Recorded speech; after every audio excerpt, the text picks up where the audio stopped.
اور اللہ کے نبی نے ایک حدیث میں ارشاد فرمایا جو میں نے بھی پڑھی ہے، الحسن والحسین سیدہ شباب اہل الجنہ، آپ نے فرمایا لوگو جنت کے نوجوانوں کے سردار اگر دنیا میں دیکھنے ہو، میرے شہزادے حسن کو دیکھو، میرے شہزادے حسین کو دیکھو، یہ جنت میں نوجوانوں کے سردار ہوں گے۔ یہ جنت میں کیا ہوں گے بھائی؟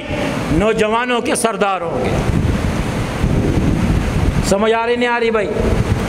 تو میرے عزیز ساتھیوں، ایسے اللہ کے نبی نے فرمایا ابو بکر اور عمر جنت کے ادھیڑ عمر کے لوگوں کے سردار، بی بی فاطمہ کے بارے میں فرمایا جنت کی عورتوں کی سردار، اور اپنے دونوں شہزادوں اور پھولوں کے بارے میں فرمایا جنت کے نوجوانوں کے سردار۔ ادھر سے لوگوں نے غلط مطلب سمجھا، لوگ سمجھتے ہیں کہ ابو بکر اور عمر اور عثمان و علی کے بھی جنت میں سردار حسن و حسین ہوں گے۔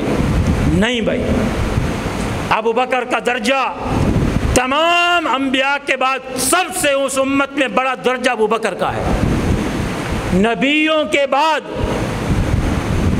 حضرت آدم سے لے کر رسول اللہ صلی اللہ تعالی علیہ وسلم تک جتنے انبیاء کی جماعت آئی ہے، یہ جماعت سب سے مقدس۔ اس جماعت کے بعد اس کائنات میں، اس دھرتی میں، اس مخلوق میں نبیوں کے بعد سب سے افضل شخصیت اگر امت نے دیکھنی ہے، اس کا نام ابو بکر صدیق ہے۔ ابو بکر کے بعد امت میں سب سے افضل، دوسرے نمبر پہ عمر، پھر عثمان، پھر علی المرتضیٰ، اور پھر درجہ بدرجہ آگے ہے۔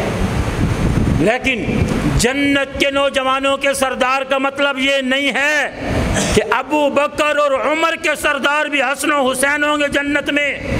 سمجھیے بات کو، وہ اس لیے حدیث کا مطلب یہ ہے، حدیث کا مطلب کہ حسن و حسین جنت کے نوجوانوں کے سردار، اس کا مطلب یہ ہے دنیا میں جس بندے کی جوانی میں وفات ہوئی ہے، 33 سال کے قریب یا 40 سال کے سے پہلے تو یہ نوجوانی کی عمر ہے۔